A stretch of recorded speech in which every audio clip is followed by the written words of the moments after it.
tarde, galerinha do quinto ano. Hoje estamos iniciando mais um dia de aula e eu peço a vocês que peguem a apostila nova.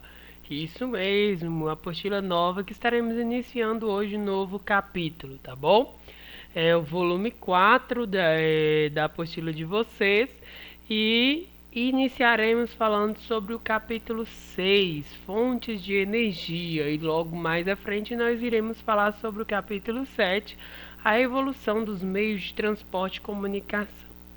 Bom, capítulo 6, fontes de energia. O que nós vamos estudar nesse capítulo, quinto ano?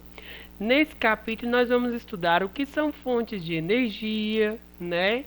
O que são fontes de energia? O que elas, né, trazem para nós seres humanos? Por que nós seres humanos dependemos delas, né? Dessas fontes de energia? E como podem ser classificadas essas fontes de energia? Então, já de antemão eu venho falar para vocês que essas energias elas podem ser classificadas em energias tanto renováveis como não renováveis, né? Isso nós vamos aprender mais à frente. E também, né, vamos estudar sobre como elas são utilizadas por nós seres humanos nas suas atividades diárias, em nossas atividades diárias, né, desde utilização aí, né, da nossa luz, né, como que ela é feita, através de que fonte de energia energia elétrica, né, essa energia elétrica é derivada de qual fonte, né, também nós temos as fontes de energia, como as biomassas, né, aquelas energias que aquelas fontes de energia que nos consegue, nos ajuda, né, a locomovermos, né, e nós temos as energias derivadas do petróleo, né, derivada do gás e assim por diante. Então, nesse capítulo, nós vamos conhecer as vantagens e a desvantagem do uso de algumas fontes de energia e os impactos sociais e ambientais que elas podem causar, né? Quando falamos de impactos sociais e ambientais, gente, porque muitas das vezes, como eu falei para vocês, na aula passada, né, nas aulas passadas aí, quando falamos de impactos, né, estamos falando da utilização de algumas fontes de energia que são prejudicáveis, principalmente as energias, né, derivadas do petróleo. Aí nós temos a gasolina, que ela vai trazer o impacto ambiental, né, principalmente, né, no nosso planeta através da poluição, né, pessoal. E também nós temos alguns impactos sociais também que elas transmitem, tá bom? Então aqui, gente, na abertura do capítulo, vocês têm uma imagem, onde que essa imagem aí é uma demonstração, né, das fontes de energia utilizada no nosso planeta Terra, beleza? Que já na abertura do capítulo, vocês têm uma atividadezinha, diga aí, onde que vocês vão ler essa tirinha explicando um pouquinho aí, né, sobre uma fonte de energia e vocês vão responder as questões de letra A, B, C e D, tá bom, gente? Você sabia que Alfredo Moser inventou a luz engarrafada em 2002? Olha aí, né? Uma grande descoberta aí por esse, né, homem em 2002 aí, Alfredo Moser, e numa tentativa de iluminar a própria casa, né, em dias de corte de energia elétrica. O que ele utilizou para que, né, criasse essa fonte de energia aí engarrafada, né? Então, para isso ele utilizou garrafas de PET, né? E com água e um pouco de cloro para a água não ficar turva. Como a invenção dele funciona, gente? A resposta é simples, pela refração da luz do sol em uma garrafa e 2 litros cheios de água, né? Então, aqui como vocês podem ver, né? Ele fez uma abertura no seu teto, né? Ali ele colocou a garrafa, né? Então tem uma abertura no teto onde que a luz do sol ela vai penetrar, né? Não dá para ver aí na imagem, mas está aberta. Ele colocou então a garrafa e dentro da garrafa ele colocou a água, né, com um pouco de cloro para que ela não fique turva e não transpasse aí a radiação solar, ou seja, os raios solares, tá bom? E aí apareceu que a garrafa ficou iluminada, né, gente? Onde que aí os raios solares transpassam pela garrafa e ali ilumina dentro da casa, né? Olha para vocês verem que invenção importante, né? Nos dias que falta energia elétrica.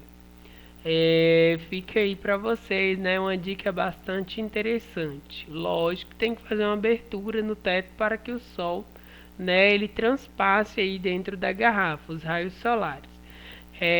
Se não tiver, né, um dia ensolarado, a garrafa ela não vai funcionar como uma luz, né? Então fica importante. Próxima página aí, a página 5, vem perguntando, né? Uma pergunta bastante importante: o que é energia? Então, os cientistas, eles não têm uma definição exata para energia. Mas como que nós podemos associar essa energia, né? Essa palavrinha energia? Nós podemos então dizer que ela está relacionada aí à força, ao trabalho, ao movimento e à transformação, e que ela tem um papel muito importante em nosso cotidiano, né? Porque, gente, ela está associada à força, ao trabalho, ao movimento, à transformação, pois é através da energia que nós, seres humanos, nos movimentamos, é através da energia que nós, seres humanos, conseguimos transformar algo, né? É através da energia que temos, sim, direção aí ao trabalho, nosso trabalho, vários trabalhos dependem da energia, né? E ela é a geradora da força, né, para alimentar vários estabelecimentos, alimentar vários locais aí que necessitam para o desenvolvimento. Então nós usamos a energia para tudo, né? Então, para ir de um lugar para o outro, cultivar, aí estamos falando, né, da utilização da energia, né, no campo, como nós falamos na apostila anterior, né, a tecnologia no campo ela é importante, então a energia ela está presente também no campo. Temos a utilização da energia para os transportes, né, transportes, metrôs, ônibus, né, os combustíveis também são fontes de energia. Energia utilizamos para refrigerar, cozinhar alimentos, iluminar moradias, estabelecimentos comerciais e de serviços, fabricar produtos, acessar a internet, tomar banho. E então, gente, em muitas outras coisas nós utilizamos energia. Então, a energia ela está presente no nosso dia a dia. A energia é importante para nós seres vivos, tá bom, pessoal? Então, fica aí, né, essa importante dica, né? A energia não se tem então uma definição exata, mas podemos dizer que ela está relacionada a tudo que nós utilizamos no dia a dia aí. Também na página 5 tem uma atividadezinha, né, onde que vocês vão ver, observar essas imagens, né, identificar os tipos de fonte de energia retratados nas fotografias, né? E registrar o nome delas embaixo dessas imagens. Que tipo de energia nós estamos utilizando aqui nessa imagem, né? Qual tipo de energia, que fonte energética é essa aqui na segunda utilização, na segunda imagem, né? Temos também na terceira imagem e na quarta imagem também outra fonte de energia utilizada. E na página 6 já vem falando para vocês assim, as diferentes fontes de energia. Quais são essas diferentes fontes de energia? Foi o que eu vim citando aí no início para vocês, tá bom? Então, as diferentes fontes de energia, de acordo com o seu tempo de renovação, ou seja, a capacidade de serem recompostas pela própria natureza ou pelas atividades humanas, as fontes de energia podem ser classificadas como não renováveis ou renováveis. Foi o que eu citei para vocês na abertura do capítulo, né? Então, as fontes de energia renováveis, gente, são aquelas que são recompostas pela própria natureza. Lógico que demora algum tempo, algum período, né, para ela se recompor. Como, por exemplo, nós temos energias renováveis derivadas aí, né, do vento. Então, o vento ele é uma energia renovável. Então, sempre temos vento, constantemente temos vento. Então, ela é uma energia renovável, né? A água também é uma energia. Ela pode ser considerada renovável, pois nós temos o ciclo da água, né, gente? Então, é temos a água aí, ela é líquida, depois ela evapora, depois ela se condensa, né?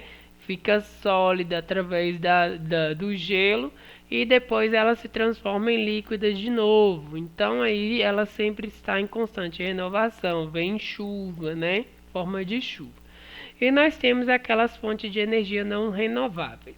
Quais são essas fontes de energia não renováveis, né? São aquelas que demoram milhões de anos para se formarem por meio de processos naturais.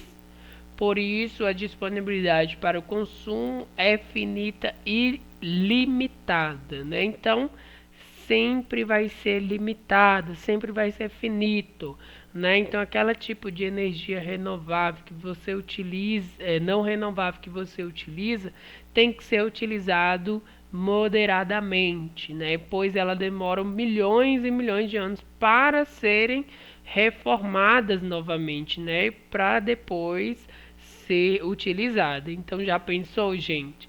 Nós utilizamos uma fonte de energia não renovável até o seu limite, até esgotar, e teremos que esperar milhões e milhões de anos para ser utilizada novamente. Então, nós vamos ficar muito tempos aí sem esse tipo de fonte de energia. E quais são essas fontes de energia não renováveis? Então, entre as principais fontes, nós temos aí, gente, não renovável, o petróleo, então a gasolina, né? O diesel, derivado do petróleo. Então, essa fonte de energia ela é uma fonte não renovável, né? O gás natural também é uma fonte de energia não renovável, pois demora milhões e milhões de anos para se reformar, para se recompor. O carvão mineral, esse carvão mineral, gente, é aquele tipo de carvão onde que é utilizado em aparelhos eletrônicos, né? Aqueles aparelhos eletrodomésticos, geladeira, tem sim o carvão mineral, né? Micro-ondas e assim por diante. E a energia nuclear também, viu, pessoal? É uma fonte de energia não renovável. Aí nós temos aqui uma breve explicação sobre o petróleo e o gás natural. Então, eles são fontes de energias fósseis explorados em grande quantidade no mundo. Então, todo o mundo, todo o planeta Terra utiliza essa fonte de energia, que é o petróleo e o gás natural, né? E eles são, gente, derivados de energias fósseis. O que são energias fósseis, né? Que a maior parte da energia consumida no mundo provém desses combustíveis fósseis, que são aqueles, né? Fósseis, né, que são, eles vão vão se decompondo aí, né, durante anos, milhões de anos, se misturando com as rochas e ali elas vão dando origem, então, né, ao petróleo, né, e ao gás natural também. O petróleo e o gás natural se formam com a decomposição desses restos de seres vivos, né, os plânctons e as algas marinhas, no fundo de mares e oceanos, com pouca oxigenação, alta temperatura e pressão, né? Como está explicando aqui nessa ilustração aí para vocês, tá ok? Então, olha aí, o oceano entre 300 e 400 milhões de anos atrás, como que ele era, né? Tínhamos, então, organismos e algas e animais, né, marinhos, que acabaram sendo soterrados com sedimentos marinhos e também lacustres, né? Com alguns sedimentos, ou seja, uma rocha ela se desfez e aí veio e tombou em cima desses animais que estavam lá no momento e eles foram então soterrados. E ali eles permaneceram por milhões e milhões de anos, né? Então começaram a se decompor. A baixa presença de oxigênio, né, pois eles foram soterrados, impedem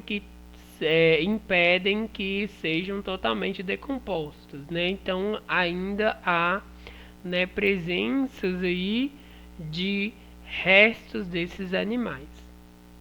Aqui nós temos então o oceano entre 50 e 100 milhões de anos atrás, né? Aqui, como vocês podem ver, ele é formado por matéria orgânica. Que matéria orgânica é essa? É a matéria, né, juntamente dos sedimentos de rochas com os restos de animais, né? E aqui nós temos a areia e os sedimentos, onde que eles foram, né, soterrando essas matérias orgânicas.